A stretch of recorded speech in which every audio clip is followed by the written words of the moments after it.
జగమంత కుటుంబం నాది, ఏకాకి జీవితం నాది, సంసార సాగరం నాదే, సన్యాసం శూన్యం నావే.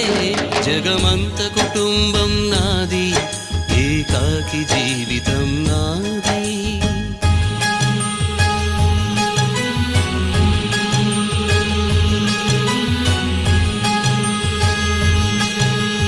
కవినై కవితనై భార్యనై భర్తనై, కవినై కవితనై భార్యనై భర్తనై, మల్లెల దారిలో మంచు ఎడారిలో, మల్లెల దారిలో మంచు ఎడారిలో, పన్నీటి జయ గీతాల కన్నీటి జలపాతాల, నాతో నేను అనుగమిస్తూ